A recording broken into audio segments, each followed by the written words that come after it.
Hello, everyone, and welcome back to another episode of the Milsurp World podcast, the podcast all about military surplus. Wouldn't you know? I'm Danny. We are here for the first time in video with Aaron and Jared on the two screens. Say hello, guys. Hi. Hello. I am pretty excited about today because I have been thinking about doing this for a long, long time, having a video podcast because I know this is the future. And if you're listening to this on anything else other than YouTube, I guess you won't see the video. But if you go to YouTube, you will see the video format of this one. But yeah, it's cool. It's nice to actually see your faces and everything, guys, while we're talking. This will be fun. Yeah. Yeah, we don't really have a super solid topic for today, except just stuff. I mean, I would like to point out that to start off that Danny is recording on a potato. Mm-hmm. Yeah, I know. I bought you two guys webcams, and I didn't buy myself a webcam because I got a fancy camera that I'm gonna use. But it takes some weird adapter to plug in to it, and I couldn't figure out Sure. what it was or if I had it or where it would be or whatever. So this He's is not my even- backup, the built-in laptop camera. So next time this will be better. It'll be a little bit more clear. But You're not even full screen. Like we're full screen and you're like cropped. Yeah. oh yeah, I know. This is like 3:4. You have it's a not even box. Yep. Yeah. Yeah, exactly. Mm-hmm. Cool. Just over here in the nice future. 280p there, dude. 240p. Yeah. Oh, it's original YouTube. There we go. Yeah. Yeah. Yeah, exactly. Oh man, it's only up from here. I hope I can get it a little bit closer or whatever in the future, but Are you wearing Cool. a Milsurp World shirt, Danny? I am not. I am wearing a Texas A&M shirt that has fucking burn holes in it from smoking that I'm doing. Smoking a crack pipe. Smoking tobacco with a big lighter because I'm sorry, I'm YouTube, not crack. Florida. Yeah. I'm just I'm from Florida, so I do things wrongly on purpose sometimes. No, fair enough. So what's up, guys? What's going on? We got to go through our frequent acquisitions. Requint? Yeah. Yes. Frequent acquisitions. Yeah. Do you Recent want to go first? acquisitions. No, you go first, Aaron. We gotta know the story about the brass, Aaron. I feel like this is a pretty good story, and it's like right behind you on camera too. So it's kind of have to. It's nice because you can just grab it. That's what I did beforehand. I'm like, I'm just gonna go get these. Like,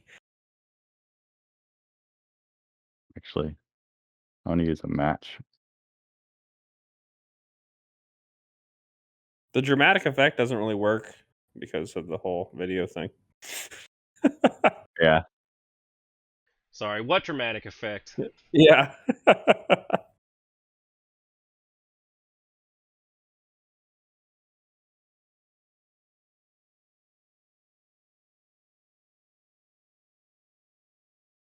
Are you talking right now? No. Danny needs better internet. Okay. You had some lag, buddy. Sorry. I was trying to get the bag open. It's tied shut. So, this is finally 6mm Lee Navy brass from. We'll see if this will actually show up on the. It won't. Oh, Or mine wouldn't. Oh, focus. Do it. Sometimes you do like this around it. It can kind of help. I don't know if the camera has autofocus or whatever. Whatever. Yeah, it won't do it on. I showed Danny stuff earlier. It's RCC brass. Only took 536 days.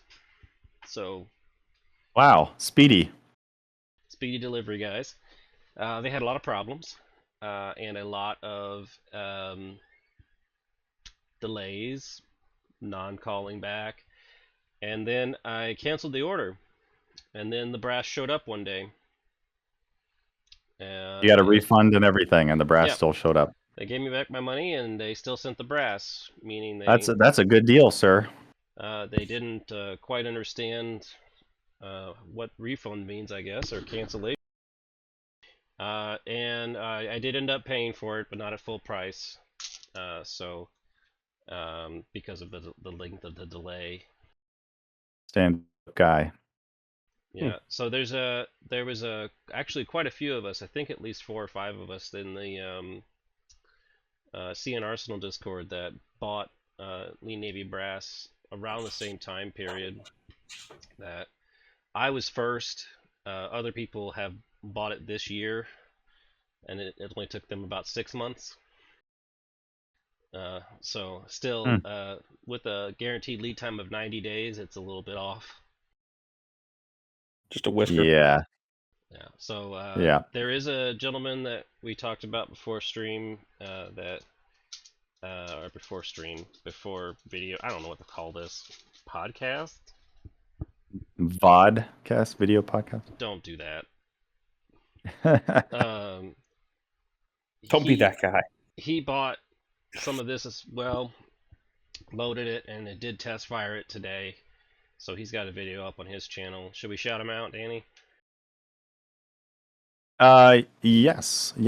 His Tenacious Trilobite. I had to look it up. Tenacious Trilobite. Yeah. I had not heard of him before today. He only started posting videos about 9 months ago. He does little short videos. Most of his stuff is less than a minute long, or around a minute long. He likes to do POV videos. He's on the CN Arsenal Discord. We've talked about Lean Navy stuff in the past. So he's got a video up of him shooting 5 rounds. He doesn't go into any details of anything. He's just like a quick shooting video, essentially. Cool. Yeah, I think that's the new style that's kind of taken over. It's like long form is being replaced. The TikToks and the Vines and everything has changed people's attention spans. And now, if you make a 30-second to 90-second video, it just will absolutely blow up for whatever reason. They push it. Yeah, he has a M1 video about Garand Thumb that is like 4.5 million views. So it's just a short though. And you can't monetize shorts, right? Yeah, no, not yet. I think they're gonna monetize them soon, but right now, yeah, YouTube Shorts are not monetized. Because like you can't do an ad. I don't know. I'm not a YouTube executive. I'm not gonna try to figure that out. Yeah, I don't know how they're gonna do it in the future. Because I mean, like the other apps or whatever make money somehow. Like TikTok, people make money making shorts on there. I don't know how they monetize it, but YouTube is gonna start. But as of now, no.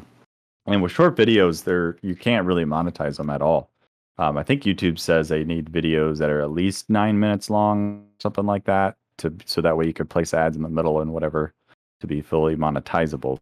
So it's like the company was kind of pushing long form and longer, like 9 to 12 minutes, something like that. And now it's kind of the opposite. Now YouTube Shorts are blowing up. It's almost like the heyday of YouTube again when it comes to shorts, because you can be a smaller channel, put out some catchy shorts and just blow up and have just like Live Tenacious have like 134,000 subscribers and friggin' 9 months, which is you couldn't do that. Oh, Danny's if you made sucks. long form videos. You couldn't do that if. Oh, what's going on? You try to sound like a robot for a second there. Did you get that too, Jared? Yeah. Sorry, I'm reloading on beers in the old mess kit here. Oh, he's filling up his best kit with beers again. Yeah, I don't know. I don't know if it's my. I mean, dude, I have Google Fiber. It should be fast. I don't know. Everything says my internet's fine. I don't know. Before maybe it's the new microphone. Can you see this thing? I don't know if you noticed it. Oh yeah. See it. It's nice. This is a new sounds thing. Nice. Like it sounds good. It's funny because your audio quality is amazing, but your video quality is shit. Like you've swapped. Yeah, and I'm opposite because I'm just using a Turtle Beach headset from like 10 years ago. Danny, we'll get so many views. Here we go. Ready? It's Minecraft. Yeah. Now this is officially a Minecraft video. It's officially a Minecraft video. Give us the monies, YouTube. We talked beforehand. I was like, "Can I drink beer out of a can on camera because it's got a logo on it?" I'm like, I don't know. I'm like, I'll just drink beer out of a message. Like, I don't know. He was at like, least "What?" not labeled or See, whatever. We're a sponsored Pepsi stream, obviously. Oh, that's true. I just have generic purple drink. You gonna do my recent acquisitions since I'm sitting up? Yeah. So I have two, and they're both actually a funny story, which is why I actually cared about them. My lovely wife, every time I bring a new gun home, she gets excited. She's like, "Is it a broom handle Mauser?" I'm like, no, because they're expensive. A friend of She mine was hooked me asking. up. Yeah, a friend of mine hooked Yep. me up. So I got one. And I can just show you if it will do it. It's a commercial one. Yeah. But still it's Boo. really nice. Oh, yeah. Sorry. It's really nice. It's before the new safeties, so it's very, very old. It has a small ring hammer or a small hammer, but it's not a new safety, so it's very interesting. And she was it was like mid mid 1900s, I think. Yeah, it was like before 1908. I think I looked it up and it was like 1906 ish. So I got that, and then so my local gun store, what I would call my honey hole, very cool place. They had a pistol that I called Danny about, and he said, "You need to go back and buy it." I got a Long and Hahn, and the reason that it was interesting was they had a Wikipedia article of what it was under the gun. They had never seen one. And I bought it for like $800, and they're worth more than that. And it's in beautiful shape. The That's webcam, weird. but They figured out what it was, but still didn't price it correctly. Yep, and I've had that before where they do that, but they sold it, so they don't really care, and they buy it on consignment. So Yeah, I mean they were able to figure out what it was because there is just the markings on the side, which is FL Stabsplatte DRGM. So they Googled that, and from there they got a Wikipedia article. But where I live, I mean, really, I'm probably one of the only people that knows what this is, other than just a handful of others that I know of. What's it? So, 32. Oh, 32. Not a popular caliber anymore, really.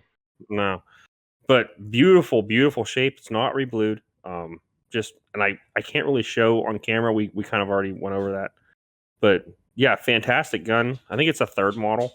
There's like 4 models. It's like the third one. But yeah, $800.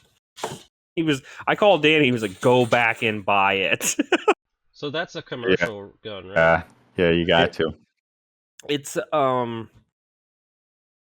World War One era that the German army used. It doesn't have like 1920 marks on it, and it's crown end proofed.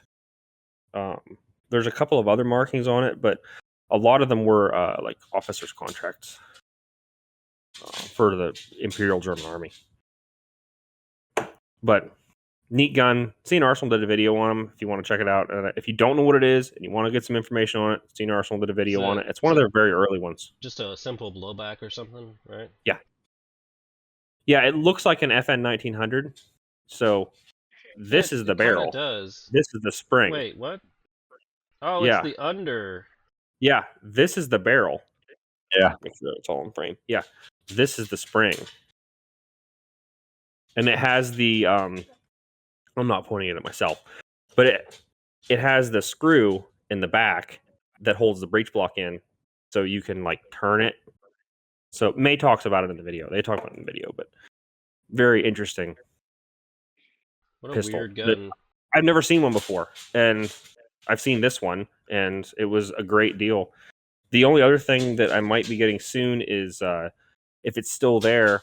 The other day I was at a gun shop and I saw a Guatemalan Mauser. Ooh. I had to contact Danny because I was like, what is this? I've never seen this. It was Venice. It was Checkmate, and it had he took a guess and it was Guatemalan. I googled it. It was right, but It wasn't in the greatest shape, but I mean, it was in Guatemala. But Yeah. I've been thinking about it for like 2 weeks now, and I kind of determined it if it's still there, and because we're going to go by there in like a week and 2 weeks. If it's still there, I'm going to buy it because I've never seen it before. And neither is he. Those are And it 7, was, right? 7mm. Yep, it's like a VZ24 and Yeah. 7mm. It's one of the only exactly. Yeah, VZ24 contract, and it's one of only. I think there's only two that I know of that they made in 7mm. They did the Brazilian Revolutionary Rifle that I know of. They probably did other little odd contracts. It was hammered on pretty good by the Guatemalans in the jungle, but it was like, Yeah. how do you They used price them. that? I've never seen this before, you know. Yeah. So, and I probably will never see one again. So, like, I probably should have That's why bought I it, made but sure that Danny bought that Honduran Remington. Yeah, those are cool. That was cool. That'd be one of those like, You yeah, ma- you're never gonna find another one. You made sure I bought it. When that popped up in the group chat, I was like, you better damn be sure buying that. I was buying it. I was like, holy ball. As soon as he sent me the pictures, This I was is like, coming home with me. Yeah. I know what this is. Yeah. Yep. Yeah, I'll have to keep you guys those little odd ones. You know, if it's still available. Yeah, let us know, man. We got to do like South America Showdown. Figure out the best South American rifle, because you're getting a South American collection going on, aren't you? A little bit. I mean, a little bit. I'm not like 25? not like. Yeah. It's gonna be one of his 7mm carbines. He's gonna be like, it's either this carbine or this carbine. And technically, this one's a little bit better than this one. Yeah, he's counting. He's past 5. We can tell. 19. Yeah. All right. Would you take your shoes off? So we're making fun of me because I have 11 M95s, but you have 19 different South American Mausers. Oh, I'm sorry. They're not all different, are they? Well, There's some duplicates. These are all different. I mean, yeah, there's like a couple duplicates, but like, I mean, the Honduran, that's a Mauser derivative. It's not actually a Mauser. That's a Mauser. I mean, I wouldn't call it a Mauser. I would call that a Mauser. It's the weirdest looking. It's a Mauser variant for sure. It's the weirdest looking thing, that's for sure. If it looks like a Mauser and it smells like a Mauser and tastes like a Mauser, it's a Mauser. It's over. Right, it's like right there on the bottom rack. This bottom rack here to my left is all my South American stuff, and Swedes up here, the Germans over here. Where's the M95s? It's in the garbage. I just softballed that one to you. You really did. You really did. That's all it was. I knew it was coming. Yeah. So I think I have my stuff. Like, my M95. The better M95 is up on the wall. The Dutch M95. That was a good dig. You also have a Chilean M95, don't you? Yeah. I almost bid on a Chilean 1893 today, but it was reblued. It was reblued, or else I probably would have. But yeah, I've been looking for one of those for a while. I ran across one in Cabela's one time. It was pretty rough, but I think it was like $500 or something. I was like, ooh, it was just slightly better condition. I probably would have, but yeah, you don't. I've come across a few of them, like 3 or 4 at like various shows. People never know what they are when you see like a Chilean 1893. They assume they're just like a regular 1895, but I'm like, au contraire, sir. I'm always looking for a Brazilian 94. Yeah, me too. I've only seen one, I think. They're always all clapped out. Oh, yep, and it was rough as shit. Yeah, they're not. I don't know what they put those things through, but man, they are all garbage. Like they're all rough. You can't find, if you find a decent one, Like if you find a Brazilian 1894 and you're like, man, this thing is kind of rough, buy it because that's like the best condition one. Because usually they're like, oh fuck that, I'm not buying. Like that's usually how they Oh, are. it's But they're held just together with like, string. if it's only, yeah, pretty Does much. it look like it was drugged behind the back of a pickup truck? No. Buy There's- it. Yeah, it's strapped to the side of a donkey through the jungle for 30 years. Yeah. Man. So There's- the brass was your recent. Oh yeah, sorry. The brass was mine, and then I was just his wondering was if the we're 2 going around. missiles. Yeah, you're up. Would be you.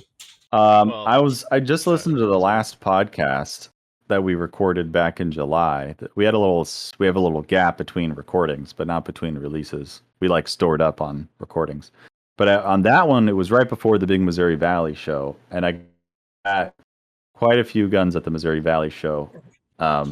It's real funny because like Jared was talking about this Longenhahn because he just bought that one, and then at the Missouri Valley show, I ran across a second variant Longenhahn that was on a table for $600. It was pretty good shape, and I was like, oh shit! So I got to buy that because you just don't see them, and if I find one.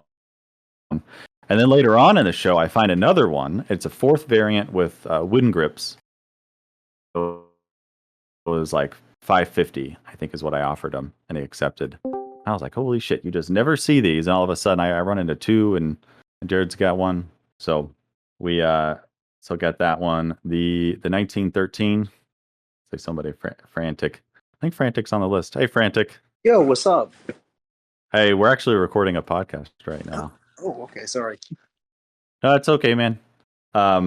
We so I got the two Longenhahns, the Sauer 1913,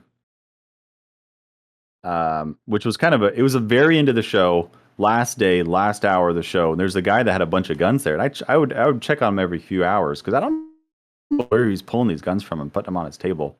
But it was the little 1913 with a police holster, with like a 1935 dated holster or something like that. You know, 2 mags, good condition and everything, and it was just you just wanted $400 for it. So I was like, sold. I got that. I got the Hakeem trainers, which I found 2. It was on one guy had like a table full of like BB guns, and then he just had 2 air trainers. Hakeem air trainers, which is like the ones with the skulls on them, which I was joking around with people and telling them that's an SS trainer right there. See the skull? But he had 2 of them, and I ended up buying both of them, and I gave one to Milsurp Mike, and then I kept one because I need one to go with my Hakeem. I bought a Hakeem. Oh yeah, at that show. I bought a regular Hakeem. I bought a Hakeem, and it's like weird pairs. I bought a Hakeem and a Hakeem trailer. I bought so many things, I Two long forgot Hans. what I bought. Yeah. Oh, yeah. Oh, and No. it's funny too because he's telling me that's a great deal. You should buy that gun. And like 3 days later, he's like, "Hey, check out the shit that I bought." I'm like, "Thanks, dude. Yeah. I felt good Man. for 2 days, and then now I feel like shit." Like, You still got a good deal, man. I still think that's a good deal on this one. I mean, it's the But place I just got the ones. Like, I got Yeah. some good stuff from there. We went there earlier this week, and they had some cool stuff, but they didn't have anything that I felt like I couldn't live without. Yeah. But Yeah. I just go Usually there it every is. time. Yeah. I forgot Stuff what else I bought from there. I bought a lot of. I've been kind of on a binge. Bought a couple M1s. Did I say that last show? I can't remember if I said that last show. I bought a couple M1 rifles, a 900,000 serial and a 3 million serial. So a 1942 and a 1944. Both of them have What's barrels. what's the third erosion? Yeah, what were the numbers on those? Yeah. Probably Were they like shit. ones? What's the muzzle? What's the muzzle erosion? Did you do a bullet? Did it go all the way? I did not. Okay. I did not. No, Is they were 8. Is it CMP certified? Yeah. Has this been so? You know what? I think they were CMP guns. I think so. Is this a drawing matching M1? Does it have the little certificate or no? Yeah. No, I don't think so. Oh, then it's worthless. No, it Yeah. did come. They did come with a CMP case. Oh, Is it? So Is there it? you go. Oh, okay. Well, that's a pause. Is it So there- pattern matching? Like, does it have the right op rod for the era? Like, You know what's funny though? The 44 gun had a milled trigger guard, and the 42 had a stamped trigger guard. we gotta So I swap that swapped around them right just away. to make them Yeah. more. Yeah, I was like, you got to Yeah. swap those around just to make them more correct. But I don't yeah, know no, they what that were. means. Yeah. So yeah, Joel Panzerfaust Armory. He got like, I don't know where he got them from, but he got like a bunch all at once. From the And CMP. so I don't think he ordered them straight from the CMP. I don't think he. I don't know, because he had like 5. Like I don't. I think you can only get 3 at once. So Oh, you know, what? I can make you feel bad finally because I have a CMP M1 that I bought at a gun show for $875. Oh, I paid 850 a piece for these. Sorry, you broke up. What? I paid 850 a piece for but Right that's these. is it Right there. certified? I have the certificate. Yeah. If you I don't have came- a certificate, then Oh like, shit! And, I'm gonna and have to. I know I'll have to Google it. it's like I'll have an to Google the it's like an certificate, Arasaka print one without out the for it. mum. It's basically worthless. Yeah. I bought a Moss 49. Actually, I bought 2 Hakeem rifles. Funny enough, because okay, he needs a whiteboard. Look, oh, I got this. again, I'm kind of forgetting, dude. I was really bad. I need to calm down. So Joel again, Panzerfaust Armory. Joel, he's like, hey, I have these guns in. What do you want? And it was a list. It was a Moss 49, a Moss 49 56, a Hakeem, and some other stuff. And they were all like $900 a piece, something like that. And I was like, 49 56 900. And I was like, that's a pretty good deal. And I was like, wait, a 49, like a regular 49? And he was like, yeah. I was like, oh, well, like send me a picture. He sent me some pictures. Great shape. I was like, I want that one for sure. Yes. And then I think I asked Jared about the Hakeem at 9, and he was like, yeah, you need to buy it for 9. Yeah. So I bought that one. So I paid him for both of those, but I hadn't picked them up yet. And then I go to the Missouri Valley show, and I find this other beautiful Hakeem, and I got it for $850. I paid $850 for it with a bayonet. So I was like, oh, it's cheaper. And then I got the one from Joel, and the one I got from the show is nicer. So I don't know Have which you is. shot it yet? No, I want to. They have that I want to. reputation for being loud as hell with that muzzle brake. I bet. So I shot an FG42 one time at an outdoor range that was covered, and that 8mm through a big break is it's jarring. So I'm guessing the Hakeem with that break is also going to be very jarring with 8mm. So I knew somebody that had one, and he always called it the range clear because he would just go and fire off 5 or 6 rounds rapid fire, and everybody would be like, "Stop that!" yeah.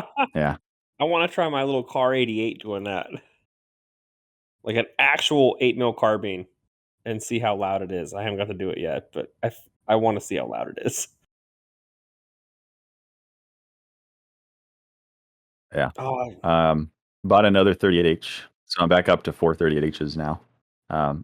At the last show, because I had 4, and I sold one or something for another gun. There's something I needed to buy, so I sold the gun to pay for the gun, and then anyway, I think tell me you that's. have a problem without telling me you have a problem. I mean, I have Dude, a problem too, but I don't know how my wife puts up with me, but she's a saint. I've met her. She is a lovely person, and she is a saint. wow. Very nice Yeah. lady. Uh-huh. I think that's it. I don't know. I can't think of any. I think that's it. Oh, Peruvian 1935s. Yeah, here we go. Sorry. I got another. So I unboxed. Sorry, I bought the Peruvian 1935. Yeah, sorry. So I had the 30-06 Peruvian 1935 that I unboxed that I got from Mustache Man. Well, another Joel hookup a friend of his had a Peruvian 1935 in the original 7.65. You didn't tell me about that one, Dick. Oh, sorry. Did I not? So you now have No. one that's converted Oh. and one that's not. Yep. I thought we Yep. were friends. Like, Sorry, Jared. Forgot. There's Those too many. I'm were- telling you, I can't remember Those were what I 30s, got. right? 30-06. yeah. Yeah, they converted them to 30-06, but yeah, originally 7.65. I took them to the range when I shot the Johnson in that trip, and I shot both of them side by side. The 7.65. The 7.65 was much more pleasant to shoot than the 30-06. That was a little kicky and a little light carbine. I have a stupid question, but I think I know the answer. But did they rebarrel them, or did they just punch the throat out? Because it's 311. I don't know. It's 311 bullet diameter on a 7.65. You No. can't.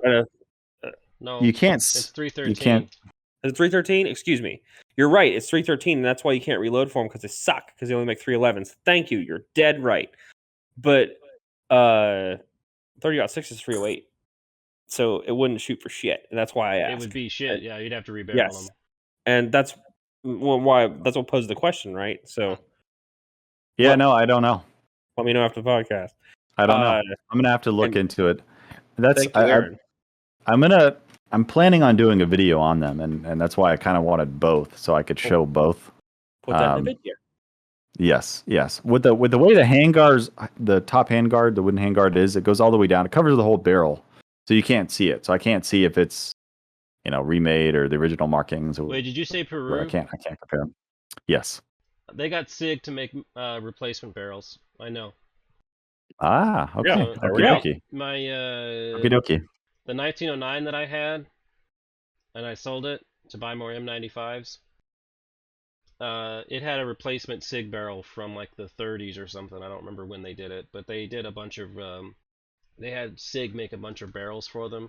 Now that was 7.65 still, but I'm assuming that they just did the same thing, but with the 30-06. That would have been post-war because everyone went to 30-06 after World War II because we had a Bergilian rounds of ball, M2 ball.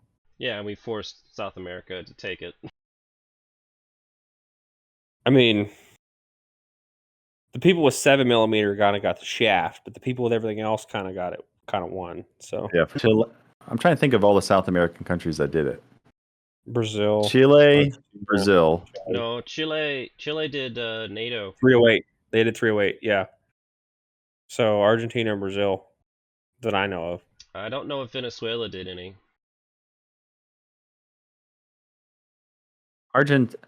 What rifles did Argentine chamber in 30-06? I think the 1912s. Was it 1835 or 1934? Argentine 1834. No, I don't know that about police the later carbine. ones. The Colombians. Trying to remember. Colombia. The Colombians yeah. did it. Colombia, There we go. Brazil, Colombia, Brazil, Peru for sure. And Yeah. I think Argentina, but I don't remember. No, Argentina might have been NATO because they had the 308 fouls.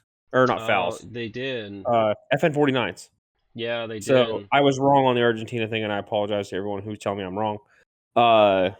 Yeah, I think they did 308. So Brazil, Colombia, and anyone else. Peru. So,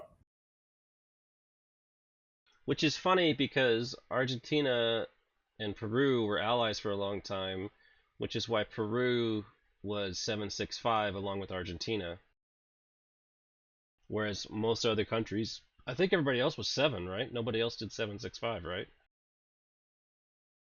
I don't know who else was That I know of. allied with. I'm sure. Because it was like one country did. Well, it was. Yeah. There was basically. I'm gonna boil down country. a shitload of South American history, but it was essentially like two factions, for the most part, and that like they were definitely vying for each other, and they all didn't really care for each other, the entirety of all the countries. So, but I believe the region Argentina never switched was something like to the idea that if their guns were captured, they couldn't use 7mm in them. So I don't know. I can I think I can account for every country except for like French Guiana, like the little guys. The little ones, yeah, like Paraguay. I know they No, had. There, I've Paraguay seen. was 7, I thought, because I've seen Paraguayan Mausers, and Yeah. Uruguayan Mausers Yeah, Uruguayan there you go. rolling blocks were 7. Yeah. That's Yeah, where my Uruguay mind had was them at. Who 7. had the diabetes rifles, Danny? Those are Dotatos. They're Uruguayan, That's aren't they? Uruguay. Okay. Yep. Yep. They're We call them diabetes rifles because that's a yeah, running joke in our group chat. it's fine. That was Uruguay, I thought, but they also had the 7s and the little tiny rolling blocks. They're so cute, and I want one. They're in 7. I thought. Yeah, I want a little rolling buck carbine Yeah. in 7. Chile's in 7. Colombia's in 7. Brazil. Brazil's in 7. Peru's in 765. Yeah, I think that's it. I think Panama's in 7 if you count Panama in South America or Central America, but I don't know where to draw the Yeah. line. So, but yeah, I'm sure. Yeah, 7 millimeter is definitely the dominant cartridge in South America. Is Bolivia in South America?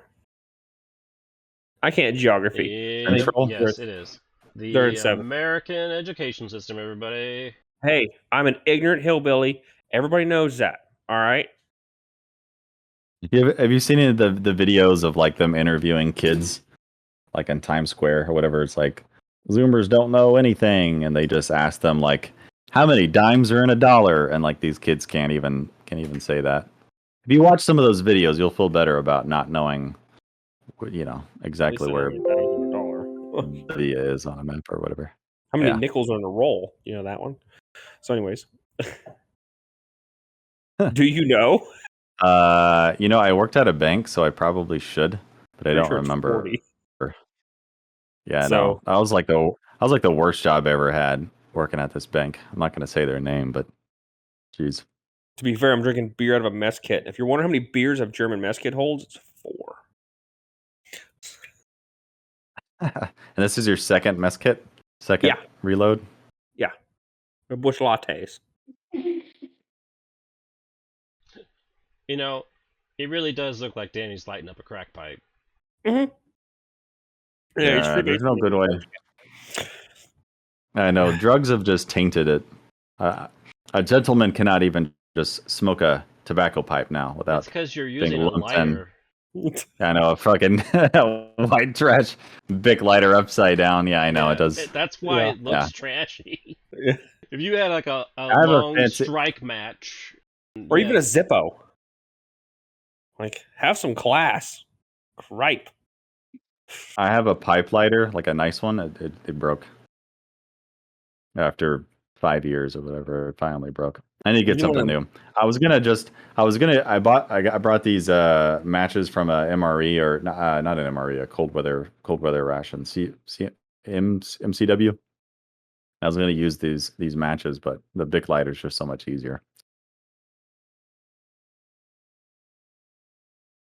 At least now we can see each other, so we know that half the podcast is just us bashing on each other for dumb shit. Yeah, exactly. Do you want to discuss what's behind me? Your Bob Ross painting? Yes, it's a beautiful original. Happy little trees. It's my uncle actually made it, so it's not an original Bob Ross because they actually go for a lot of money. Yeah, I bet so. Yeah. Jeez. So like all of these are, those are all like from one of my former coworkers. They're nutritional supplements tubs, and that's where all my brass is. So I got a tip on that one then. I use the pretzel containers because they're clear. yes, but they're also super salty when you clean them out. These these have a nice fruit scent to them. Oh, I see. I see. So as you're shooting at the range, you get a nice little fruity aroma. I use the only other reason I use the pretzel ones is because they're square, so they stack on a shelf real nice. and then you can just write on the lid what they are. That's how I do it. And they come in different sizes, so you get the big ass ones for like 30-06. Yep, that's exactly what I do. And we can't hear you. That's exactly what I do. It's mirrored, so you can't see it anyway. Yeah, But this I says thought I could read it. 30, Oh, you 40 cleaned and you can It's read not it. mirrored. Yeah, It's you're not good. mirrored. Oh, it's mirrored on my end, Yeah, you're so good. you can see it in there. Is that what you made your 6mm lean AV brass out of? Yeah, 30, 40, right? That's Yeah. how you make sure it explodes. I got a lathe. We can cut the groove in them for the recess.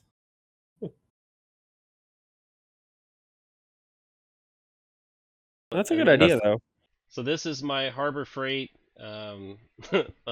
gym polishing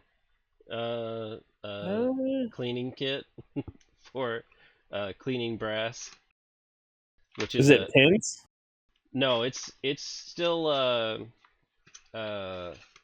Media. media. It's lizard bedding, walnut lizard bedding. Walnut lizard bedding. Yeah. Yeah, so what it does is it just there's two bars here, and it just rotates those bins around. So like a rotisserie or like a hot dog roller. Huh. Yeah, and then so I have You have a Hornady lock and load powdered major. the Because I had the powder same dispenser. Yes. one. I had the same one. This thing is amazing. I will never go back to the other way of doing it. That's a brass trimmer. Do These you are have all the different. power adapter for the drill? That's a Lyman, isn't it? Yes, that I actually bought secondhand, so I do not have They- the power adapter for it. They make a power adapter for it, so you can chuck a drill onto it. And Oh, after yeah. you get that, you'll never go back to doing it by hand. Because if you got to do like, let's say someone sends you a bunch of brass, they want converted into 6.5 Dutch. Oh, what You gotta, assholes! yeah, what kind of a douche would do that? So you gotta cut all this brass. The easiest way to do it is with a drill, because you just chuck it in. So same way you got it, and just slam it. It works really good. So Danny, do you know what this is? Powder? So this is from that Argentina surplus we bought. Oh yeah. Oh man. This is like what I pulled out of it. I did burn some of it in my yard to see what would happen. It was weird. It did not burn properly. That's good. Oh, Do you have a lock and load press? I see. Or is it a Lee press? looks like a leaf. This shit stinks. I should probably throw this away. It'd be fine. That's a Lee. That's a Lee? Lee. The Lee circle press, not a C press. Okay. The C presses are known to break after a while. The O ones are a little bit sturdier. And then also I have all my ammo boxes, and then all my different various dies. I should do like a mini gun room video for Danny. And then there's some pink headphones and different powders and stuff in here. You should open up all the drawers. Tell us what you got in all the bins. On the subject of powder, I What's will in it? say, at least around here, it seems like the powder is starting to come back, which is a very positive sign. It's not all the good stuff isn't back yet, but all the dumb shit's back. And I'm happy about that because it means that the good shit's coming. So that's a positive sign for now. Oh, so you're matching. 6mm. There we go. You got all the ingredients, right?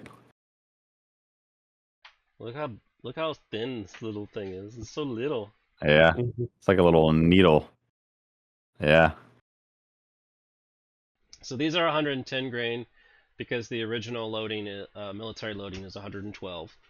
Now these are obviously FMJ boat tails because nobody makes a Round nose. round nose, flat bottom, full metal jacket for 6mm. Oh, well, I don't know why That's that doesn't weird. exist. Yeah. So that's why these are FMJ bow tails. So, yeah. So I'll be using IMR 3031, Oh, and just because good powder. it's a very common powder too. So, and I've used it the most. I use 3031 and 4895. I want to say. That's a M2 powder, 4895.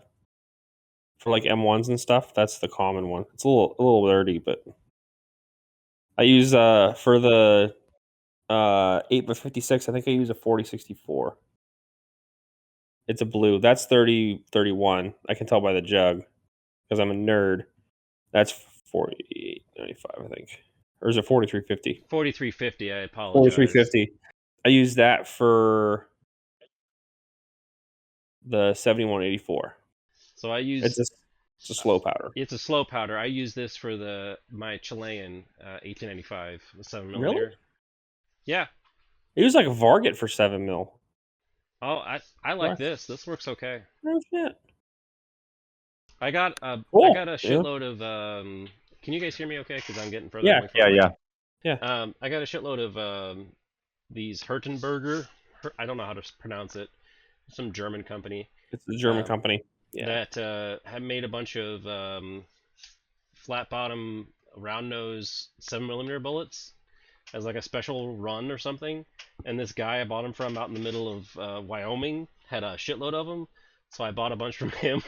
And they're like great. They're like exact representations of the military round for Chilean, or just the military 7mm round. They're round nose FMJs. I'm just like, what is this?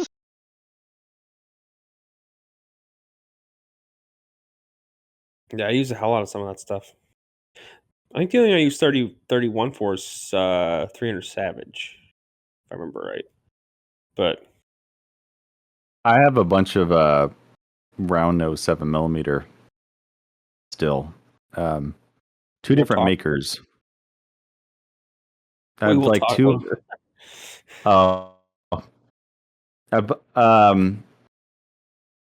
I bought.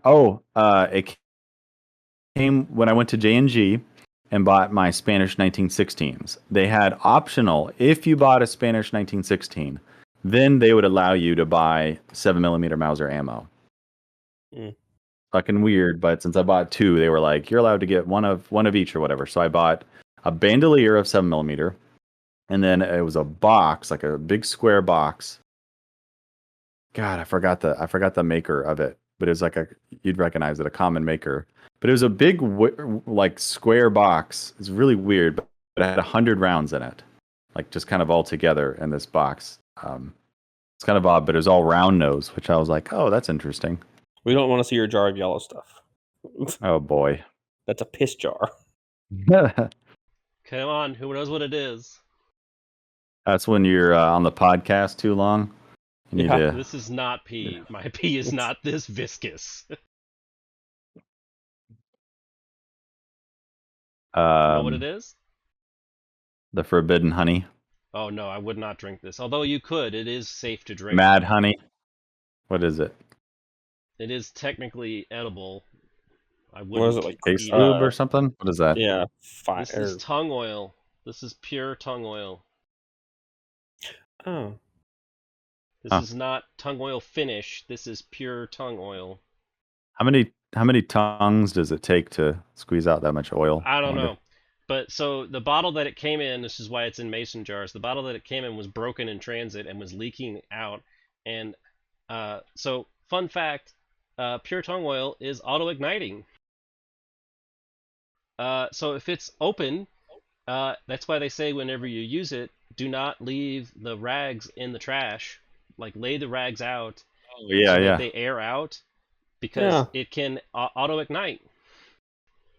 This shit was all over the box, and I'm like, you guys, almost lit your UPS truck on fire, Oh man. We're not worried about that little guy. Yeah. Yeah, that's way more dangerous than like primers, and they're so weird about shipping primers, like it's a hazmat or whatever, but like, yeah. Don't get started. They're not that big a deal. I've heard that about BLO, boiled linseed oil rags. Like they were like, don't Yeah. leave the rags out A lot of because it's stuff like that. A auto-igniting lot as of oils are like well. that. The fumes, if they're trapped, they can react and heat up and then auto ignite. The best is the guys cleaning their electric guns, like impact guns, off with brake clean at the garages because they're like, and they're spraying them off while they're running. And it's like, you guys are gonna catch on fire, and they don't realize that. And it's hilarious watching the new guys catch on fire. For your gun stocks.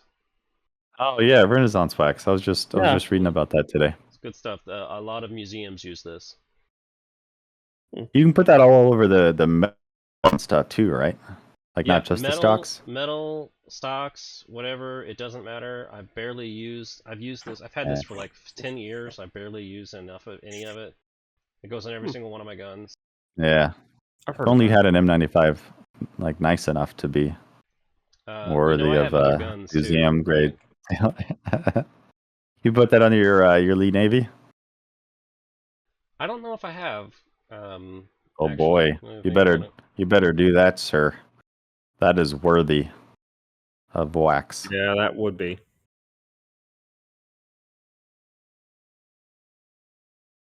Yeah, the British Museum.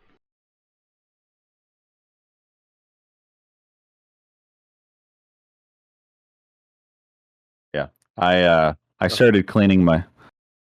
Oh, what you got there? Those are for M1s. It's grease. So I don't. When you want to grease your bolt, because you got a sticky bolt, you gotta grease it. Oh man, I was talking with somebody about that, and I was like, yeah, the M1 rifle is so good they issued it with grease. Yeah, it's a lubriplate, which is a whipped oil.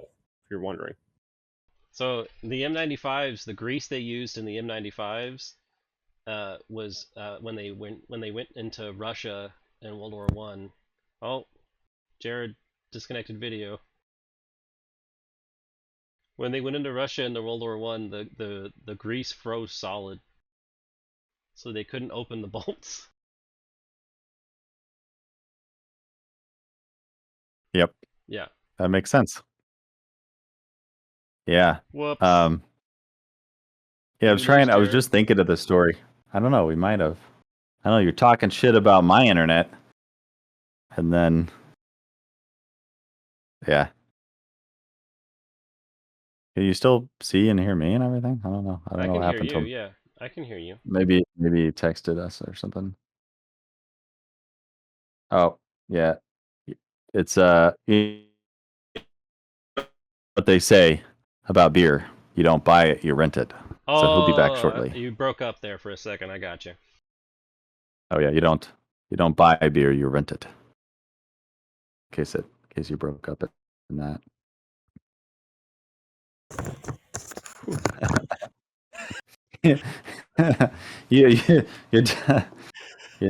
Yeah.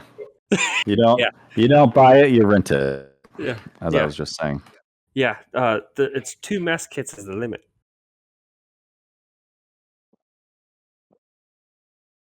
Yeah, you got it. I'm pretty sure. So I heard somebody that had kidney stones or something, and their doctor recommended beer. really, Really? Yeah, or kidney stones or something like that. Yeah. so I'm not sponsored by these guys, but if you guys find this brand, this usually is more expensive, but all their stuff is made out of metal. So like all the rods, all the little tools, nothing's plastic. Bad for your bore. Not unless you're banging it around. That's what you're gonna hear. That's why I like the Tipton rods. The carbon rods are nice.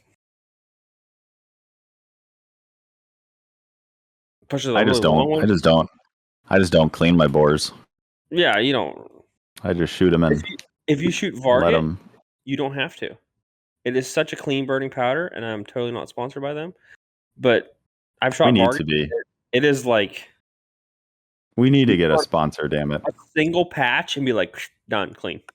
It's amazing. I love it. It's so great.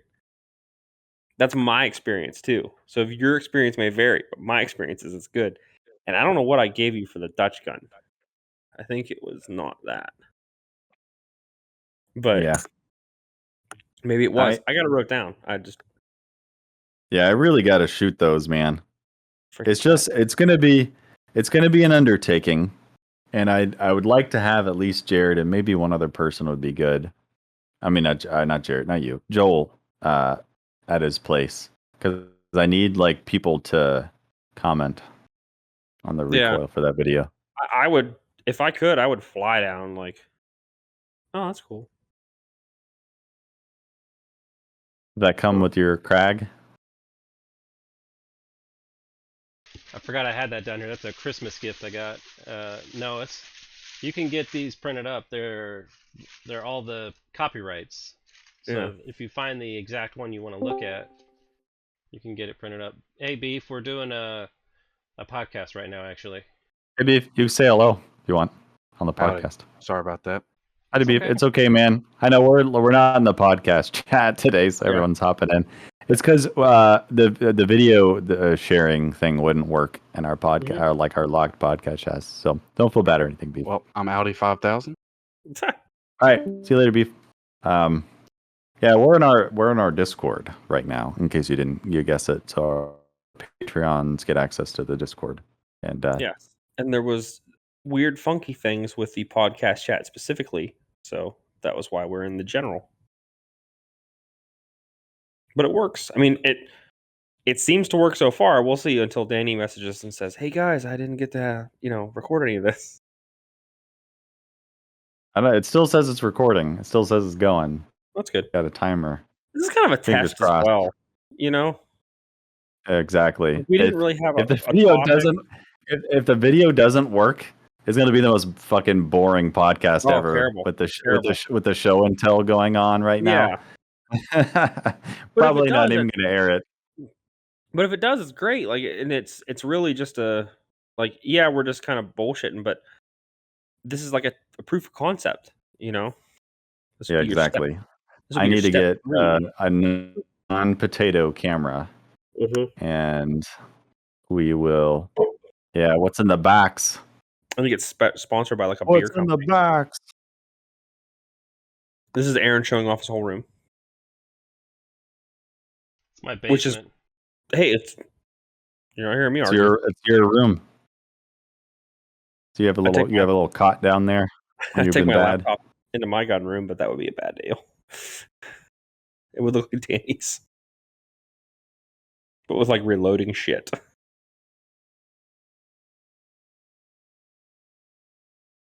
I forgot I had this. So this is all. So I went to an antique store, and they were like, "Oh, we're selling old ammunition, and it's antique." And I'm like, "It's not." But I bought it anyway, and they didn't even check to see, like any kind of like. They're just like, "Oh yeah, you can buy it." So I did have these though. So there, I'll get them out of the bag. Hang on. I gotta ask, just because I'm curious. Were they not supposed to sell you ammo? Yeah, I was curious. So they didn't even ask To that my as well. age. So like. Oh, Because you got to be 18 to buy ammo. Yeah, okay. and then Illinois has I some think it's weird just laws in the about US. it too. So I don't know if that was legal or not, but I bought it. You're over 18, it doesn't matter. But Has it passed the statute of limitations on that? You can just say it was like 8 years ago. that's black tip, though. This is and it's 1942 dated. DM 1942. Black tip M1 ball or whatever it is. Not ball. Yeah, AP. M2 ball. It's AP. It's AP, right? Because M2 AP, it's yeah. got the black Yeah. paint on it. Yeah. Almost out of beers. I have some AP 30-6 AP right over here. Let me adjust my. Oh yeah. You can't see it, but it's right there on the clips.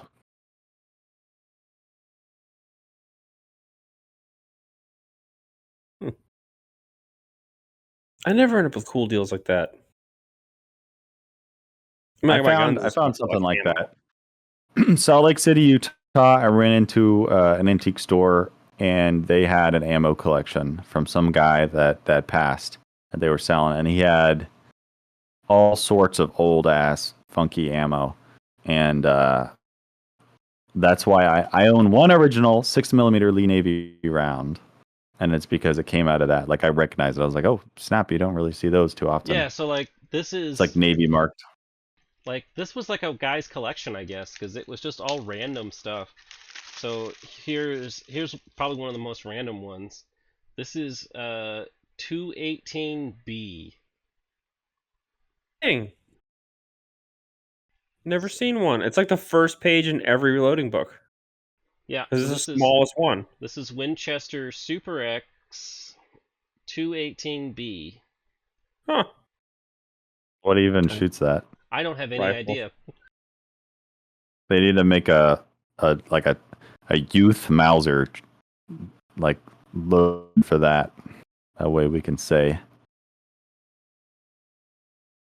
You know, I've had the idea before. Can you guys still hear me? Yeah. I think I got quiet.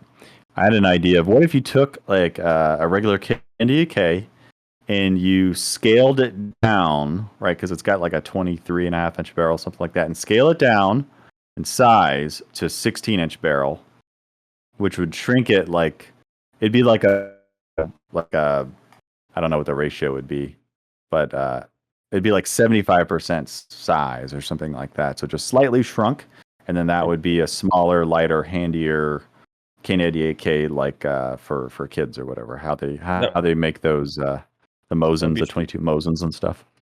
That would be 3/4.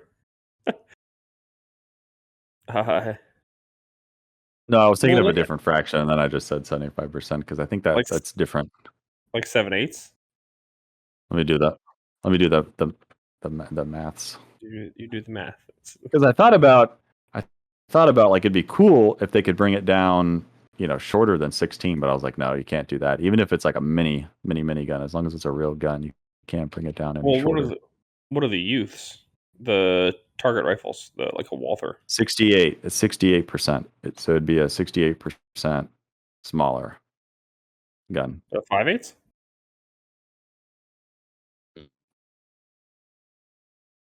So Danny, this is a 7.62 or 7.65 by 53, which is the Argentine round we were talking about. 9/16. And you can't quite see it, but you can maybe see it. Do you see that it's already been fired? Yeah. Or attempted, I should say. You can see a shadow. Yeah. Yeah. Yep. Notice. Yep. Still got the bullet. Isn't like ammo that has the primer been dented? Isn't it like worth less to collectors? Well, here's the thing. This is all the same. Oh no, I just figured I would because I'm Yeah. not an ammo collector. Other than like I got got- some cool German ammo or whatever. I got that ammo and I ran it through my Argentine carbine, the 1909 carbine, and it was like 1 in 5 maybe went off on the second try or something. It was terrible ammo. 40s and probably early 50s Argentine surplus ammunition for 7.65 is garbage. But correctly sized bullets. Yeah, So that's if the you point. can get it cheap, you got the right size bullets for it. Yeah, which is the whole. Yeah.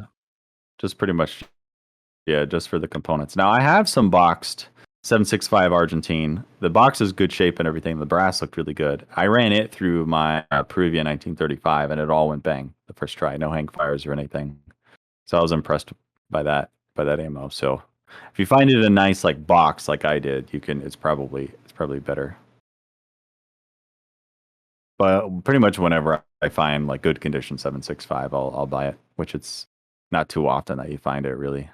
I've had some Ecuadorian 8mm though, and it was kind of clicky. It didn't always go. The first time. Yeah, I It's have nice some in of that box. stuff. I had an idea a long time ago that I was going to get a bunch, like every nationality of 8mm that I could find. Like, so I bought like Ecuadorian and whatever, and I have a bunch of other little random 8mm. And I was going to do like a shoot where I shoot like every single one through a K98, like in one sitting, and just kind of see how it goes or whatever. But I probably need a chronograph or something to kind of make that more worthwhile. But kind of curious to see how it all shoots and handles and stuff like that. Oh, here we go. I got an idea. I'll let you finish, Aaron.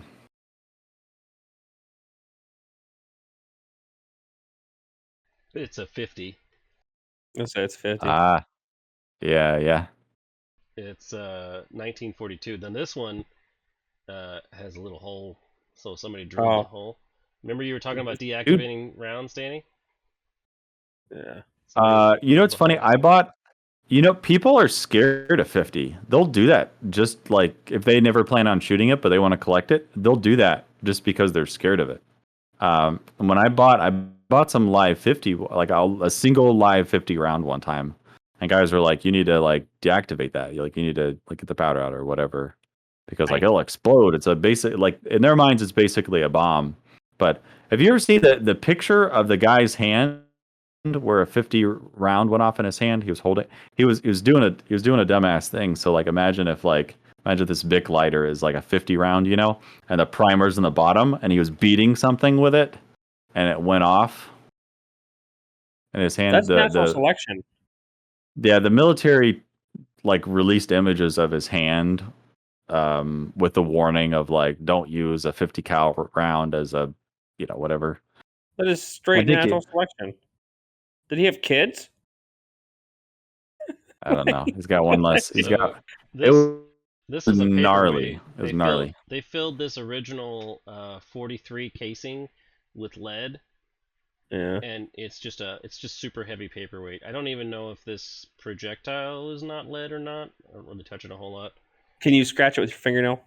But the neat one that I have that's 50, this is 1936. So that's pretty cool, I thought. Middle of the Great Depression. It's an old round.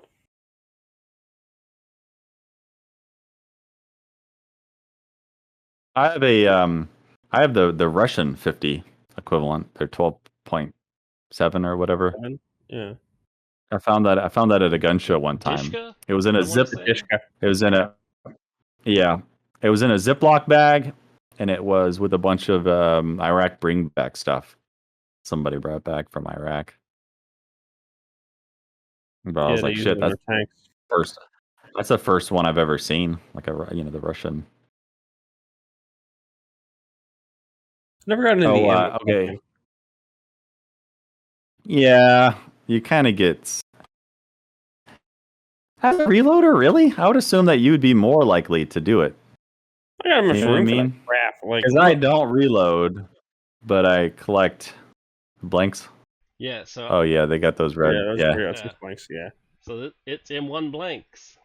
It's a clip, M-block clip full of blanks, which I thought was pretty cool. I've never seen that before. Mm-hmm. Yeah. So what this would be for practicing, and then also like what ceremony like for funerals and stuff. Yeah. Mm-hmm. No, I don't do the ammo thing. I don't have a room for that because people get nuts over that stuff. Like you see the boards and stuff. No, I don't have room for that. Yeah, I don't display it. I just keep it in boxes in the basement like a normal human being. But I've seen your giant boxes of shit. You got a lot of shit, and I don't have room for that. I make everything out of 2 got a couple. I was gonna say, so I have this thing I want to do, and I'm trying to find the right one because I need to find a sporterized or just like a barreled receiver, a Swiss 1889, right? So like the original, the first 7.65 one, right? The one with the 12 actual Smith Rubin mag. But I don't want to take the actual one. I don't want to take like a beautiful, nice example and do this. But I want to find one that's been sporterized or whatever. It's junk. I found a barreled action on broker right now. It's like $200, which I'm like, I don't know. But it's it's a non-gun, so it'd be kind of cool. You can just buy it or whatever. But I want to take that thing, build some kind of like sled apparatus, with like a string on the trigger kind of deal, and I want to run GP11 through it until it dies. Because everybody says, of course you can't run GP11 through the 1889. That's the GP90 round. That's not true. So but they said you could run GP11 through it in emergencies, is what the Right. Swiss military said. They issued GP90 because they made it into like the 20s, I think, maybe 30s, but they made GP90 into the 20s specifically for the 1889s because they had so many of them still in service. That's not true either. They made GP90/23 or 24, Okay, which was a okay, different. I will split this hair with you if you want. okay. It's I still will. GP90, whatever. It's It's not. just a different. It's these straight pull collectors. They're all fucking crazy. Yeah, yeah. I got all of them. All the easy ones. It's not It's not GP90. So GP90 was a wax paper bullet. So it was a bullet and it had extra wax paper on it. Yeah, I know. GP9023 was a copper jacketed bullet or Cooper nickel jacket. It's just modernized G90. Yeah, and GP90 was a semi-smokeless round, where GP9023 was a smokeless round. Because the round that I load for my GP90 rifle, my 96 is or 90, sorry, or 89 is sorry. Dear God. Yeah, my brain's not working. I do the 9023 round, and it shoots perfectly. And you don't got to trim cases for it either, because the throat's big enough because of that wax paper round that everyone's like, well, it's technically 1.5 millimeters smaller. It'll chamber it just fine. So it is different a little bit. Okay. All right. When You I asked say GP90, I mean it's GP923. just it's yeah, obviously. Yeah. The GP923 is the stuff they made in the 20s. Or 20. Okay. And they didn't make it still out of like wax and paper in the 20s. They modernized it, but it's still GP90 that was just upgraded, so okay.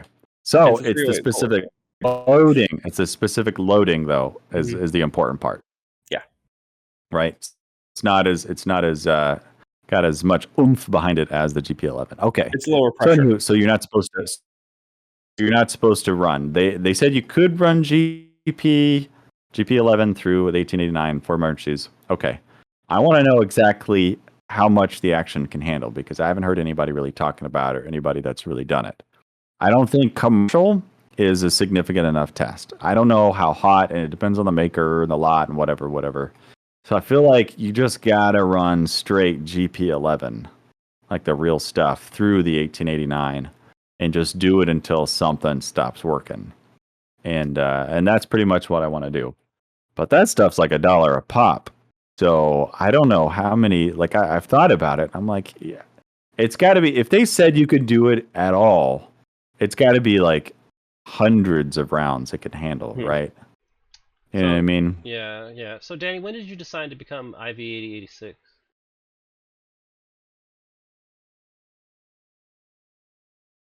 I don't know what you're talking about, sir.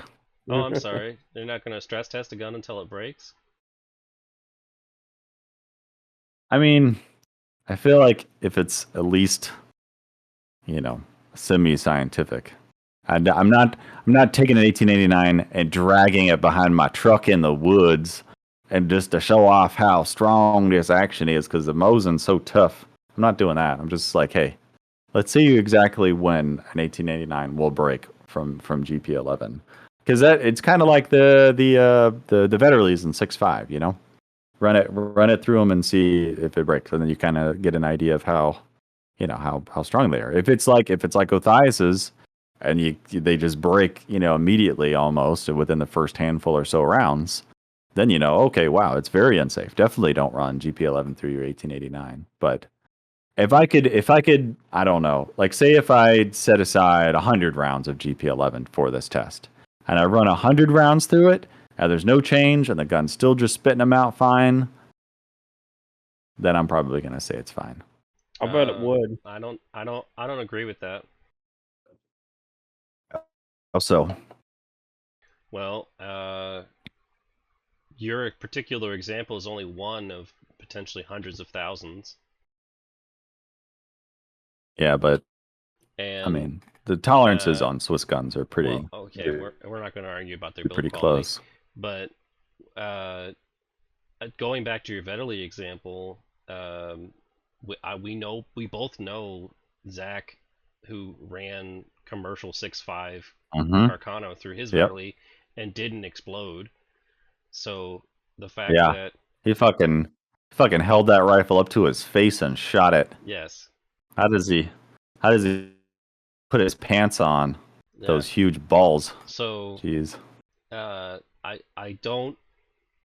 We both know how Chile converted the 1895 to 7.62, and we know that people have shot them and not have problems, but that doesn't mean you should continue chancing it. Do you have an 1889? I don't. I don't think Danny does he? Do you have one? Right. Danny, we can barely see what looks like a rifle because of My the potato yeah, see that? quality. See that pixelated, blurry The long blob right black there? line, yes. It's So- the second to last. For Oh, those who wreck. can't see that, so all of us, the difference is where the locking lugs are in the rifle between an 1889 and an 1896/11. Because most of the 89 were converted to 1911 pattern. That's why they're 8911s. Yeah, It's like this but much. it's so. But between the 89 and the 96, it's pretty slight. Like it's not Right. like a whole lot. It's only 2 inches, but what you're talking about is metal compression. I mean, but 2 inches is a lot in certain circumstances. It is. But Danny knew exactly where I was going. oh, I did too. I'll take the 2 every time. It's metal compression though, so you're stacking tolerances Wait, on metal You'll compression, take and I feel alright, whatever. You'll take the 2. I get it. I have no problems, man. I have a wife. She's right Yeah, there. I don't. those I don't need to know. he's Whatever, talking man. about Whatever. compressing is 2 inches now. Yeah. Okay, no, It's metal- I want to know your expertise. He's an It's- engineer, so I'm an engineer that doesn't do math. It's metal compression, so the more you have in front, the more it's going to squeeze back. But I don't think that it's going to squeeze to where it'll fail. I guess I'm on the side of it's probably going to run fine. I'm gonna grab these bolts real quick. Uh-oh. We're just gonna have to look It's- at these. Uh-oh. He's it's While he's not doing that much. While he's doing that, Jared, look, this is the rarest round I have. Can you guess what it is? It's a bottlenosed. I'll give you a hint. I'll tell you the date that's stamped on the headstand. Yeah, sure. 1896. Is it a J round? Is it No. 8 mil? No. Fuck. What could this be? 1886. This Could weirdly... be lapel. No, it can't. It's not rimmed. It's not rimmed. It looks like a non-rimmed case. It is. It's not rimmed. Okay. It's bottlenose. Bottle nose. Is it bigger than 6.5? Yes, but not 8. Oh, so it's 7? That is correct. But what is the length of the cartridge? Because if you'll notice, that looks a little weird, doesn't it? Yeah. Short? No. It's not 7 mil Mauser. You're I don't correct. think. Is it? No, it's not 7mm It's Mauser. not 7 mil Mauser. This is not 7x57. Is it 7? 6.8? Oh, it's that bore. It's the bore round, Danny isn't it? knew what I was talking about. This is 7x53. Oh wow. So the Boers in South Africa were super desperate for ammunition, but DWM didn't have any space in their contracts to make them ammunition. They didn't have any excess ammunition, which was 7mm, and but they had a shitload of Argentine contract 7.65x53. So they just necked down to 7mm and Works. sold it to. No, it didn't. It didn't work at all. They also lubed the bullets. So if you find one of these, you'll find usually a bunch of shit all over the bullet. It's because they lubed them for some kind of like wax or something. And it's usually just they were not. They hated this. Like these were awful. But these are super hard to find, um, just because of where they were. And this was in that random box of shit. So this was really neat to find. So that is cool. You should either get a bow or rifle to go with that, or sell that to me whenever I get a bow or rifle eventually. Mike All wants right, this so too. Yeah, I know. I don't know why he Yeah, I know would. he was It's into not like that. he doesn't collect bow or war stuff and is just super into it. He doesn't, does he? He kind of likes. He does like the African Mausers, but as I look at these bolts, I will say it's a pretty significant difference between the 89 and the 96.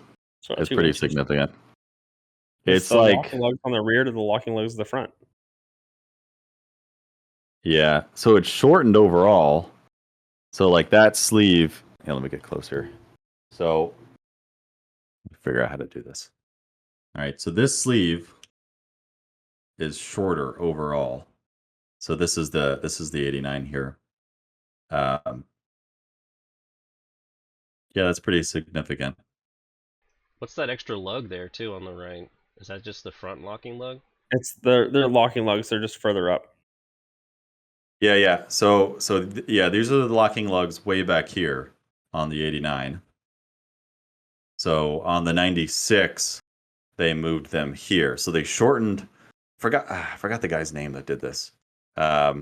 Because fucking Ruben he pulled a Borchardt and he's like, no, my shit's perfect. It doesn't need to be fixed. And so somebody else had to fix it. So yeah, this is the original 1899 locking lugs, way down here. But when you look at the machining, it's like, why wouldn't you just put them up here? Because this is all like one little piece. This is one little piece right here. So it's separate to this. This is like a sleeve that goes over the outside of it. Why would he just move them up? So the next guy is like, yeah, let's just make this and then move it up and then make all this shorter. So he decreased the overall receiver length and bolt length. Because this is a and weight, crazy and bolt. machining Yeah, time, everything. and cost, and materials. Yeah, exactly. The- Yeah, everything. The reason So, was because of the powder. So that's a semi-smokeless powder, but it's not fully smokeless. And they had the locking lugs all the way to the rear to keep them away from the firing event, so that way they wouldn't get fouled. Because they were used to like the Vetterli, which has the locking lugs in the rear, so which is for black powder. So that is the reason. Just so everybody that's like, oh, okay. Like the Lee Enfields. Yes. yeah, I know a lot of the black powders are typically rear locking, but even with the lugs, this is the 1896. Mhm. Even, I mean, this is from a 1911 rifle, but it's the It's the same it's the thing. 1896 Yeah. bolt. I own both. They're the same. But still, like, so even I get the rear locking lugs, but even here, which is now forward on the sleeve, this is still a rear locking lug because this is the bolt face. So I still understand why, like, this seems like it's far enough back for like the people that didn't want the front locking lugs on black powder. I just don't get it. I don't know. Maybe he thought this was fine and it worked fine or whatever. I'm always fascinated by how like ridiculously complicated this bolt is. It's not super bad. It looks worse than it is. Yeah, It's that long piece at the gigantic. front. It's just It the is piece at the huge. front. Yeah. It is huge. So this is the the bolt piece or the Beer cocking keg. handle The beer keg. is and how it works with the whole thing because it's attached to the inside, which then goes around a sleeve to get the lateral motion. Wait, bring out the Swiss 1893 bolt.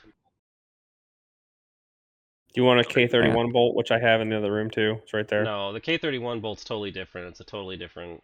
Yeah. I just want to show like, because that's the Monlicker design versus this ridiculousness. But it's funny because the Swiss hated it. I know because it was different, but you know. I just think it's funny, like.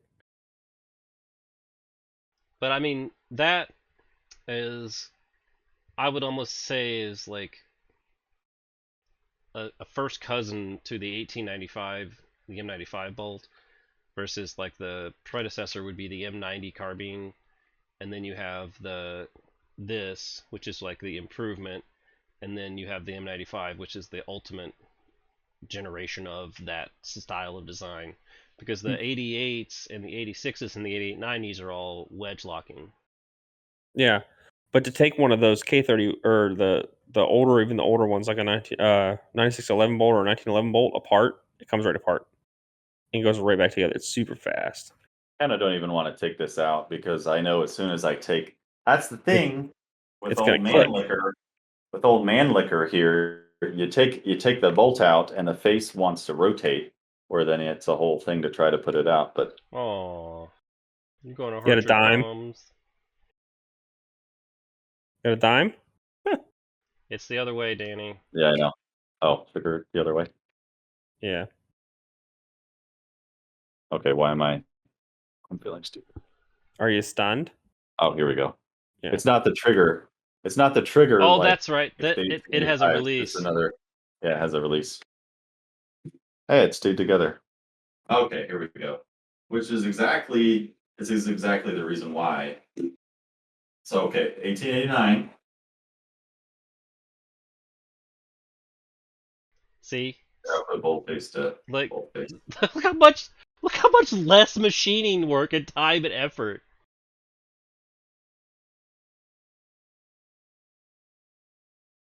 Yeah. And I'm gonna say it's slightly different, but that bolt that Danny's holding, the K93, as I said to Jared, is like the very, very closely related to the M95 bolt. It is very similar. Yeah, it is. It's really hard to tell the difference between the 1893 and the 1895 bolts. If you have them side by side, they're not interchangeable or anything, but and here we go. You move your mic closer, Danny. Oh, sorry. There you go. I'm not used to this thing. Okay, there we go. K31, See, but they 1993. yeah, but that's how long did they go for with the so they updated in 96, you said? Mm-hmm. Yeah, No. and 96 they updated. With okay. So the 1889, 1889. Yes. 1896, And then in 1896 they came out with the improved one. Mm-hmm. and then they stuck with that until Which- 1931. Mm-hmm. Yes. Yeah. They made a long rifle and then they made a carbine version of the 1896, which was then they changed the rifle pattern because 1896 looks just like the 1889. Yeah. And then they updated the whole footprint. They changed it to 6-round magazine, and Yeah. then so then they made the G 1911 and then the K 1911 or the K11, and that's that bolt, and then eventually to this, which like gosh, it's really crazy to see where that came from, because Comically holding them too. side by side, holding them side by side and everything, you can really see, and especially the 3, and kind of see the evolution of it. It's mechanically, it's super interesting, and it really is this whole sort of extension thing.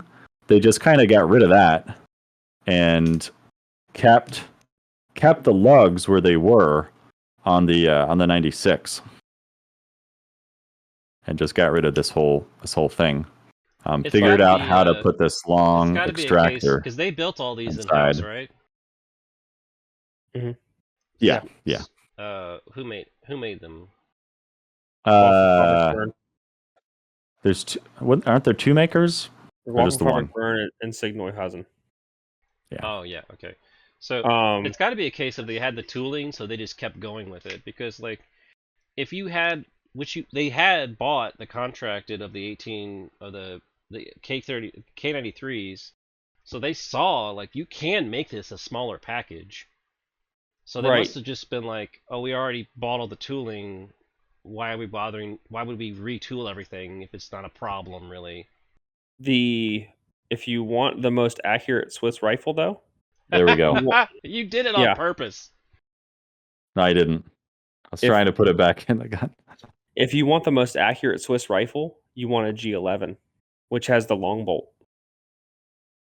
Yeah. Even the Swiss shooters today, like they'll take the G11, the long rifle with the long bolt. They're more accurate than the K31. With They the short. have a longer barrel and a longer sight radius. Mhm. Yeah, So- the 1911 long rifles. My most accurate Swiss rifle is a 9611, and it's by like a quarter inch at 100 yards. Have you shot that K93 yet, Danny? No, this is on the list since Didn't that make you like one? since the ammo fairy made me some Oh. GP90 23. You. I thought I made some. I was Yeah, gonna Yeah, you say- did. Yeah. That's the whole discussion we had, but you were having that about the 1889. But we also had the same discussion about that rifle because Yeah. that's like we said, like that rifle's essentially the 1895 design, so it should be able to handle Yeah. GP11. Yes. It makes sense that this action should, because it's stronger front. It's a stronger Monlicker action. It's got the front locking lugs. It should be fine with Should. GP11. due to the Should. cost of the rifle, Yeah. they opted to go for the correct ammo, which is 9023 or 24. This thing is There's being a some- pain. This reminds me every time I mess around with a Monlicker rifle how much I You don't can just like go right in with a. Well, You know, once you do it about 50 times, you gotta get used to it. that's why I said if you have a dime, if it's in the. No, I hate that stupid thing. I hate that Oh. trick. You just get used to it after a while, and you get the feel for it, and you can do it. So the 1893 has a Lee magazine. Oh, it does? 1893 Monlicker has a Lee magazine. Yep. It's a detachable magazine. Does it have a bolt stop? Doesn't look like it. Yeah, it comes out. It's not quite as easy as the Schmidt Rubin, but yeah, it's a Monlicker Lee Monlicker. Oh boy. They didn't really like each other. Well, Lee got really pissed, and he Oh my sued God. Monlicker. I think just about every gun designer sued every other gun designer back It was in the day. it was just actually it was weirdly a case of like spontaneous development, which is he sued him over the N-Bok clip. Oh but my they- God. Oh, I could hear it click. Mm-hmm. It goes in a little bit and then it stops, and it's because there's Guys, the underside of the underside of the bolt has this little like guide rib thing that goes into this little thing in the bottom of the receiver. The 1895 doesn't have that, does it? I don't It's know. been a Hang long on. time since I I'll took be it right apart. back. The guys with the 1900s and the 1905 short rifles are shooting right now. Like, And so it's just stuck, right? Because I don't know, I'm misaligning something. I'm doing something Yeah. wrong. But if I pull the bolt out, the bolt face will flip around and do that. Oh my gourd. I'm over here with the old 1900, just hammering rounds out right now. They are longer. They have compression, but they just go right in. Yeah. Every time I Don't mess breathe around. on it. Don't breathe. But I gotta say, I love carbines, just light, handy little carbines. Of all my carbines, this is a really nice one. Oh yeah. There's a lot of nice things to you could say about this, because it's a Monlicker without a Monlicker magazine. So, which is kind of weird. I don't want to talk about this anymore before Aaron gets back, because he's a Monlicker guy. But Oh, yeah. this one has like some tiger stripe. I like the the Dutch top. sights on it though. Yeah, Well, they're not. yeah, they're It would be before the Dutch. Dutch, but they're Dutch sights. Like, Yeah, they're interesting. They're quadrant sights. Yeah, it's a unique gun. That's for sure. Mm-hmm. It's very. I've held it. It's very nice. Uh-oh. Here he comes. The M95 in hand. Is that your favorite M95, Aaron? No, this is the one I got from Joel. Ah, the oldie. In the 1902 acceptance. So it's one of the only ones that can. Yeah. I think this one was made in 90. It's an antique. I forgot what year. I looked it up a long time ago, but I forgot. See? Immediately snapped shut, right? Don't need no help, guys. Yeah, but putting it back in the rifle is the whole thing, right? Ah, frig. Yeah, you've done that a few times, obviously. Okay, look. Well, if it's all clapped out, you know. Yeah, if it's all loose and all loosey goosey, we got us a. All right, now jam it in there real hard. It's not a $1,200 rifle. Just blow it in there. See? Yeah. You're fucked. I'm over here with the old All right. 1900. I'm gonna get this microphone out of the way, and I'm gonna give her the old college try.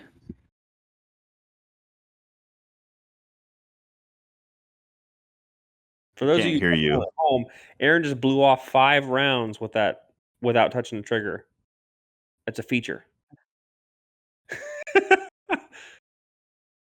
It's true. We didn't have to touch the trigger to shoot. Yeah, it's M95. not fun when it happens. Yeah, you're looking at your buddy, you're having a good time, laughing and joking. Bam! Now you're both shitting your pants because you don't know what's going on, especially when no one warned you about this because you didn't watch the podcast. I like this. I'm just commentating on it.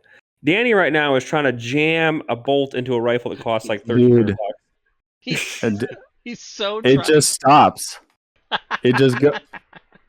I don't remember this happening last time, but I haven't played with this rifle in a long time. Did you I don't spit on remember it? this happening. Maybe you should Oh, I spit. didn't spit on it You first. should You're spit on it. right. Yeah. It's the decent thing to do, the common courtesy. Yes. Like a gentleman.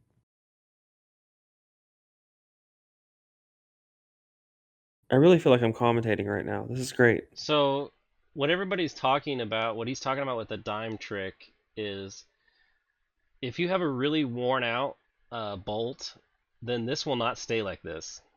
I have one that's like that. It will just snap immediately back. It will not stay open. That is what they call broken, which means that you need to get something fixed in there. So usually It's not that a feature. Yeah, it's not a feature. Not a feature. Not a feature.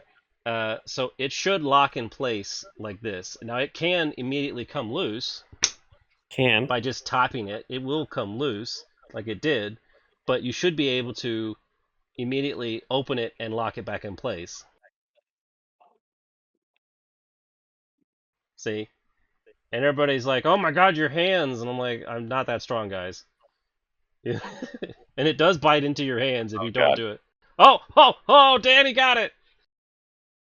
I don't know. See? I don't know what I was doing. You just gotta jam it in there.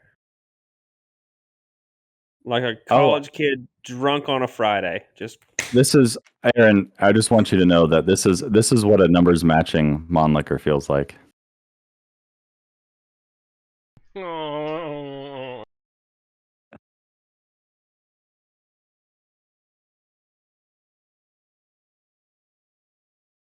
mine are all in the basement in the safe. So I can't even Wait, get hold them. on, Danny. I have a numbers matching M95. My M95 24.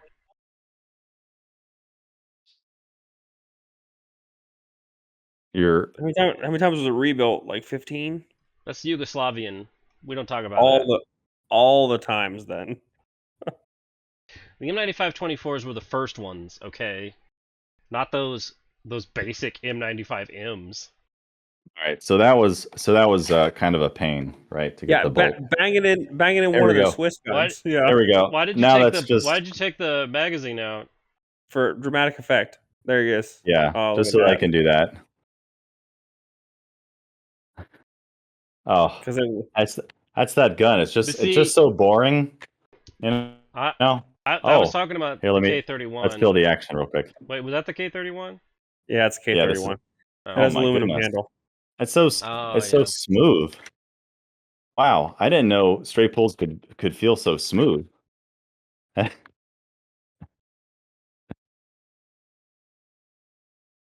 Yeah. How's the See, weather in Egypt, all Aaron? those times, those were slam fires. It's a feature. How's the weather in Egypt It's fine. with your moniker? Because you're obviously in In denial. denial.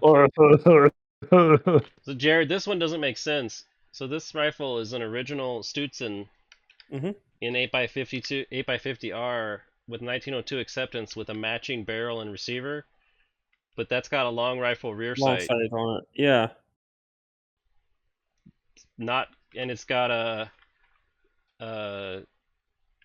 banded front sight, which means Yeah, that it's it slotted should on be a front sight. cut down rifle, but it's not. And then it's like, well, then it just has a barrel replacement, and then you look and it's a matching barrel, and you're just like, wait, what? Yeah, that's interesting. Look at this rear And the sight. stock is matching too. Oh my god, Is it? that rear sight. That's a quadrant sight. That Yeah. magazine You too. Are those you speed pinch it. holes? Are those There speed we go. holes in that That's the magazine? top setting. Yeah. Yeah, I Is there guess so. something? Does the mag cutoff work? Yeah, right So there. you can watch the mag move. Yep. Yeah. Yeah. This rifle was one of the fixed ones. So this rifle Oh. can't I took it off.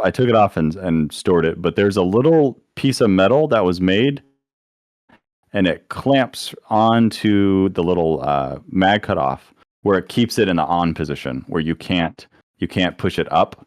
It basically just holds this lever down, which is with the mag up, which is mag cutoff off. Disengaged. So yes, disengaged. It came with that, but I took it off. I have it in my gun parts bin, but Yeah. yeah, it's just really weird. It's like one of the most interesting magazine cutoffs. That's what the The Americans wanted. 1889 is a pretty neat gun. On a Yeah, mag and top yeah. off, but disconnect. That's why we have the And crack. it's so interesting. So this is my whole thought with, like there's a lot of people when they talk about the Lee Enfields and stuff, and it's like, oh, it was so much better. The Lee Enfield's so much better because it has 10 rounds. Obviously, it's better, right? It has 10 round Lee magazine. But it's like if it was so apparent, if it was so apparently better, to have over 5 or 6, then why did the Swiss go from 12 down to, why did they halve their magazine capacity? I don't know of any other country that's like halved their magazine capacity, like in the evolution going towards, smokeless powder. Oh, that would be the R35 Lebel. Not exactly. It was Yeah. a joke, but it does reduce it down to Oh, 3. yeah. It does. Well, it does. And the British went up, not down, because they had an 8-round non-charger loading and Yep. it went to 10-round charger Yep. loading. Yeah, exactly. So they went up to 10. The rifle that When would was have that? competed with that one would have been the Medford. It was in the 1890s when they did that. I'm trying to remember exactly when. But yeah. But it's so interesting. So like my whole point with this is like, why would the Swiss go down if it was super important? Like if truly, I mean, national defense was a huge, it's a huge priority for Switzerland and these, having the best rifles, how would it not be seen as a huge sort of, going down, having the magazine capacity as not being like a national defense A detriment imperative sort is of the thing. word I think you're looking Yeah, for. detriment. Yeah, exactly. Yeah, so to me, maybe the Swiss 1889 is an example of maybe why having extra rounds, going up to the 10 or 12 rounds isn't necessarily a plus over, the 5 or 6. And Is they it- came from the Vetterly, which had a bunch. I think Well, it had I 12 too. mean, it's Yeah, the better they had 12 uh, too, which is why I wanted 12 in the 1889. but so this is just me logicking this in my brain here. So the time period that these would all come out, we're still transitioning from single shot, for the most part, single shot, big bore black powder rifles, and that would require like still shooting line formation. I think still massed volley fire essentially. For the most part, I mean, I'm assuming not as much, but it's definitely volley fire still is a thing. Mhm. Yeah. And the reason they had the cutoff was so that they would do the directed fire single shot, and then if they needed to, they could have extra ammunition for close range or whatever, right? So it was. I almost would like to think it was probably at the time period the idea was jam as many rounds as you can, because we've suddenly have the ability to do that. We were one shot before, and now we can do a bunch. So why wouldn't we jam as many as we can in there? And then as technology improved and different techniques and stuff improved, the Swiss realized, oh, we don't really need 12 rounds, and we're not doing massed volley fire or volley fire anymore, so we can cut this down, save weight, save machining time, and stuff like that. Versus the British, who were like, well, we don't really need to change much. We'll just get rid of the volley sights and be done with it, right? They Yeah, I kept just the had a volleys. yeah. The I just Brits had a kept the volleys. Sorry. Yeah, they did. They kept them into World War One, didn't they? But they changed mid World War One, or stopped because of it was too much of a in hassle. 1916 they 16. stopped. Okay. Yeah. Now that I'm thinking about this with the Swiss rifle, I'm trying to think of when their packet loading came out. The 6 rounds? Yeah, their little Yeah, with 6 the round cardboard charger packets. 1889. packet loading. The packets came out with the 1889 rifle. That's why it's Is- 12. Because you would load 2 packs of 6. So my thought was, what if it didn't come out in 1889? What if it came out later? It And then didn't. maybe that's why. No, it didn't.